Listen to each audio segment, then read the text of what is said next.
Orlando, because she had I'm appeared on a live Orlando. episode of Oh, Jelly Roll's, oh, that Jelly I'm Roll's wife, Orlando, Bonnie. that I'm I guess that's her Orlando. name, Oh, Bonnie and Jelly. Slimer, he got tickled.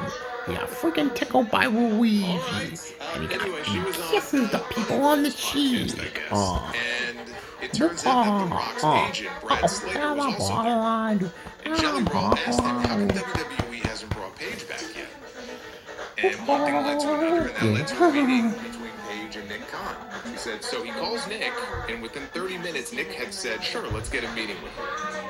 A week later, he flies to LA, to the WWE offices out there. I went and met him for about 10 minutes. Great guy, love him, big fan of him, super smart. He's got a business brain on him. I thought I would be intimidated by him, but going in there, he's easygoing, and he goes, two things. Your neck has to be okay, and we have to do a drug test. And I was like, fair enough. I was like, hey, I can control the drug test. I'm clean as a whistle.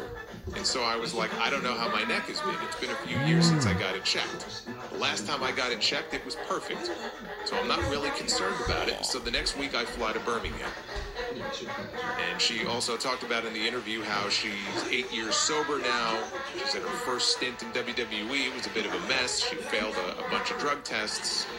And Stephanie even admitted there was a lot of concern for her within the company during that time because they could see her going down a very bad road.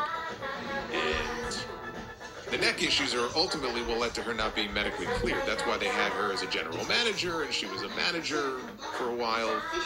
They were trying to find other things for her to do because her neck was just such that they were not going to give her clearance. That's how she ended up in AEW. They obviously had no issue with her being back in the ring, and she won a world title while she was there. But she said to get cleared for her WWE return, she had a 10-hour appointment in Birmingham. And she said it was a couple of things. She was very emotional. She started crying and everything once she got the news. She said it was a couple of things. The fact that my neck was good, and the last time I was in WWE, my neck wasn't, and I had to retire. And I had to miss out on all of these massive things like the Royal Rumble and Elimination Chamber. I didn't get to be a part of them, even though I was part of the group that helped kind of ignite that. And it's just the fact that I'm going to be okay.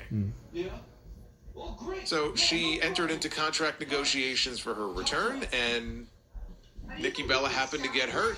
One thing led to another, and she ended up being the substitute. Now she's a champion. So it's a look, it's a kind of a happy ending for her. I mean, she's not at the end of her career by any means. She's still in her early 30s, but